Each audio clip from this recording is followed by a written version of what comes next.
गरीब साध साध सब नेक हैं, आप अपनी ठोरे, जो सतलोक ले जावेंगे वो साधु कोई और। जैसे प्रहलाद के मन में समझ में आ गई, ठीक मेरा पिताजी तो नींद में बोला है, नो कह मैं भगवान हूँ मेरी पूजा करो, यू तो नींद में शनिपात के मरीज की तरह बांटा है। उसको पक्का ज्ञान हो गया था कि भगवान की पूजा से ही लाभ होगा। तो उसने सैकड़ों यातनाएं दी अपने पुत्र को, लेकिन प्रहलाद टस से मस नहीं हुआ। और पुण्यात्मा यही सती थी अब हुई, ये क्रोथा कांड हुआ। इसका कारण यही था कि नकली संतों ऋषि आचार्यों की दुकानें बंद होने के कागार पर आ गई। उनको ये डर था कि कहीं जनता को पता ना लग जाए सच्चाई का और तुम्हें थूक धक्का रहे। अगर तुम इसे आचार्य थे, तुमने कह का भी नहीं पता कहाँ के गुरु थे। उन्होंने राजा और प्रजा को भ्रमित करके कितना जुल्म ढा दिया, कितनी झूठ बोल दी, कितनी बकवाद कह दी कि वहाँ ऐसा होता है ऐसा होता है। लेकिन आप जी प्रहलाद के रोल पर थे। आपने उस समाज और उस झूठे आचार्यों की और इस झूठे मीडिया की कतई नहीं सुनी। आप टस से मस नहीं हो सके आपने प्रहलाद वाला रोल किया है। नहीं इतनी बूंदी सुनकर घर के भी दूर भाग जाए जो हमारे बारे में अफवाहें फैलाई। तो पुण्यात्माओं, यह परीक्षा थी परमात्मा की कि मेरे बच्चे मुझे कितना पहचान सके हैं। क्योंकि 1994 से लेकर 2006 में यू कांड हुआ था। 1994 से लेकर 2006 तक 12 वर्ष लगभग हो गए। इन 12 वर्षों के अंदर परमात्मा ने ये देखना था कि ये बच्चे मुझे कितना पहचान चुके हैं। क्योंकि आज से 600 वर्ष पहले परमात्मा ने एक परीक्षा की थी।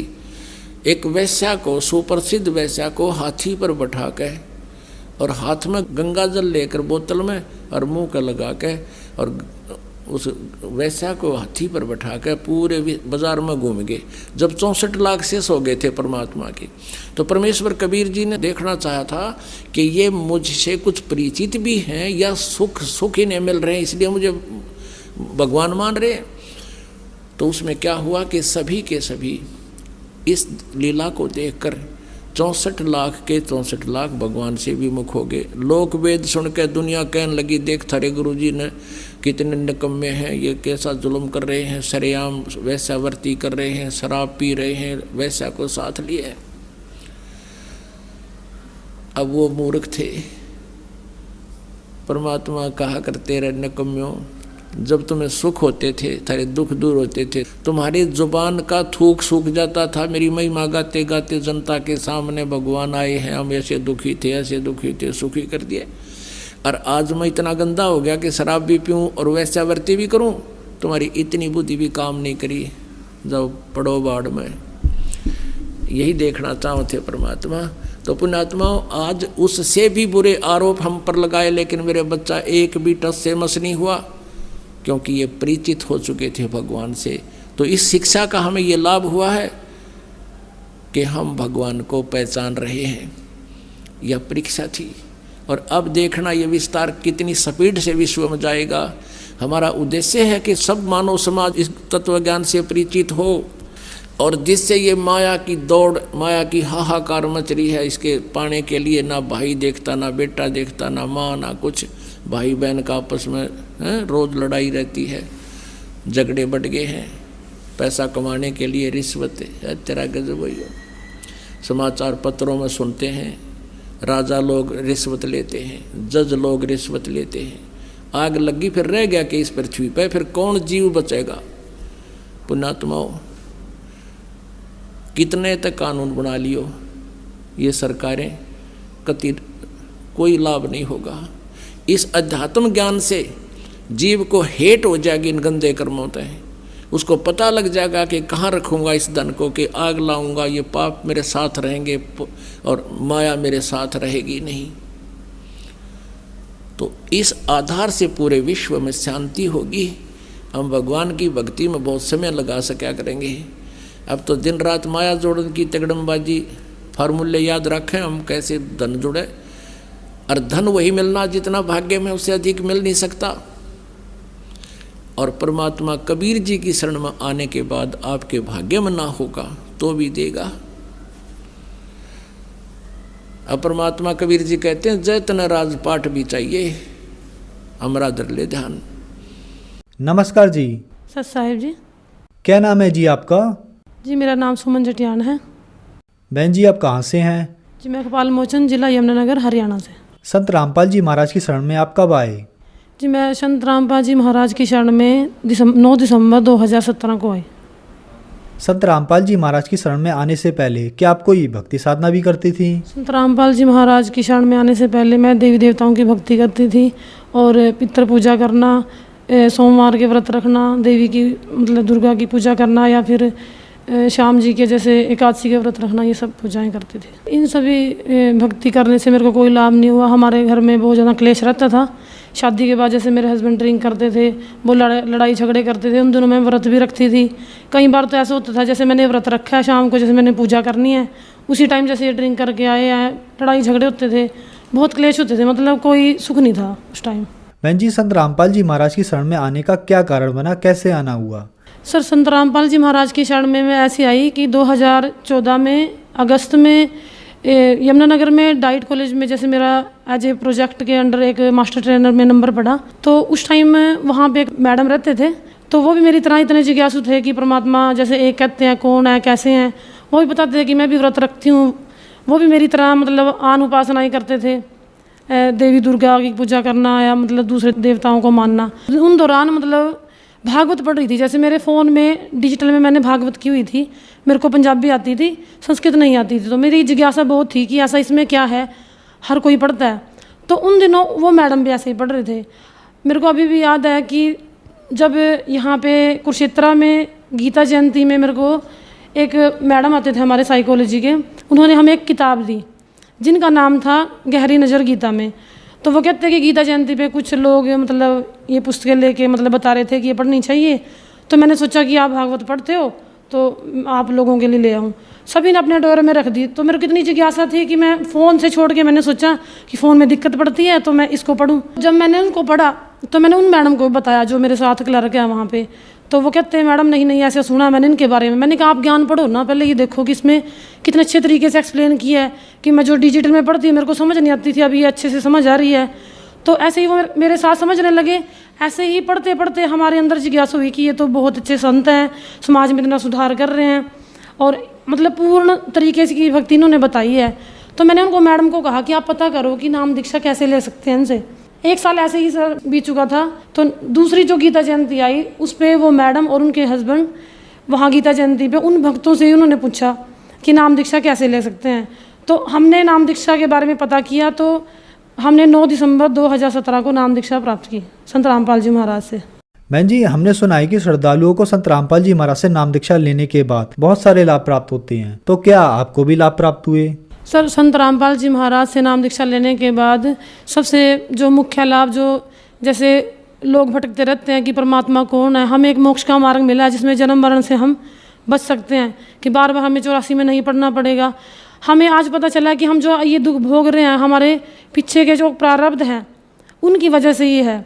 लेकिन सारे गुरु कहते हैं कि ये प्रारब्ध आपको भोगना पड़ेगा। सिर्फ संत रामपाल जी महाराज जी ये कहते हैं कि सद्भक्ति अगर आप करते हो, उस पूर्ण परमात्मा की भक्ति आप करते हो तो आपको ये भोगने नहीं पड़ेंगे। तो सबसे मुख्य लाभ तो ये है कि मुझे मोक्ष का ये मार्ग मिला। दूसरा लाभ सर जी ये हुआ कि जैसे ही मैंने नाम दीक्षा दिसंबर 17 में ली थी, 2-3 महीने के बाद मैंने कुछ भक्तों से बात की। मेरे को पता चला कि भक्तों के कैंसर तक के रोग ठीक हो जाते हैं। तो मेरे को एक भगवती ने कहा कि आप भी एक बार अपनी अरदास लगा के देखो। भगत जी सर जी मेरे यूट्रस में रसोली थी, तो मैंने परमात्मा सदगुरु रामपाल जी महाराज से अरदास लगाई कि परमात्मा आप तो सब कुछ कर सकते हो, जो लोग कैंसर की बीमारी से जूझ रहे हैं उनकी बीमारी आपने ठीक कर दिया, तो मेरी तो ये जो रसोली है कि आप ठीक कर दो, ताकि मैं दूसरे भक्तों को कह सकूं। मैं लोगों को इतने दृढ़ विश्वास से 3-4 महीने के बाद ही कहना शुरू कर दिया था कि इतने लाभ देते हैं। मैं भक्तों की सुनती थी, लेकिन कि मेरे साथ होगी तो मैं दूसरों को कह सकती हूँ कि मेरे साथ ये चीज़ हुई है। तो आप यकीन नहीं करो कि 1 महीने के अंदर मेरे को अपने आप ही महसूस होने लगा कि आपको कोई बीमारी नहीं है। जो सिम्टम्स मेरे को होते थे जैसे बार बार महीने में दिक्कत होना, तो वो सारे बंद हो गए। और जैसे ही मैंने अल्ट्रासाउंड दोबारा से, एक यमुनानगर में गाबा हॉस्पिटल है, उनसे ही मैंने 1 साल पहले अल्ट्रासाउंड कराया था, तो उन्होंने रसौली बताई थी मेरे को। 1 महीने बाद जैसे ही मैंने टेस्ट कराया, उन्हीं से ही मैंने टेस्ट कराने के बाद पता चला कि आपके यूट्रस में रसौली नहीं है। तो दूसरा फ़ायदा मेरे को ये हुआ कि मेरे यूट्रस में जो रसौली थी वो ठीक हो गई, परमात्मा संत रामपाल जी महाराज की दया से। और इसके बाद जो मेन जिस वजह से घर में क्लेश रहता था, परेशानी होती थी, हम कहीं भी बैठ नहीं सकते थे, उठ नहीं सकते थे। सर जी जैसे मेरे हस्बैंड ड्रिंक करते थे तो वो लड़ाई झगड़ा करते, हमें ये लगता था कि किसी संगति में पड़े हुए हैं इस वजह से ये करते हैं। लेकिन जैसे ही जैसे पंडितों से ये ज्योतिष से दिखाते थे कि वो कहते थे कि इनके बीच में इतनी वो हो जाएगी कि उनकी जो शादी है वो टूट सकती है, उनका तलाक भी हो सकता है। उन्होंने यहाँ तक कह दिया था कि इनकी आपस में बनेगी नहीं। और जब मेरे हस्बैंड ड्रिंक करते तो ये कहते थे कि इसको ले जाओ, इनके घर छोड़ाओ, मैं इसको नहीं रखूँगा। तो तलाक तक की नौबत हमारे घर में आई थी, जो संत रामपाल जी महाराज की वजह से आज मैं उसी घर में हूँ, बिल्कुल शांति से हूँ। और सर जी मेरे और मेरे हस्बैंड की नाम दीक्षा लेने के बाद हमने एक दिन, मेरी जो सास है वो राधा स्वामी डेरा ब्यास, उन्होंने नाम दीक्षा ली हुई थी। वो हर संडे को सत्संग में जाते थे, पूजा करते थे। कई साल उन्होंने ये नाम भी रखा, लेकिन उनको कोई भी फायदा नहीं था। उनका बीपी बढ़ता था, उनके घुटनों में दर्द रहता था, परेशान रहते थे।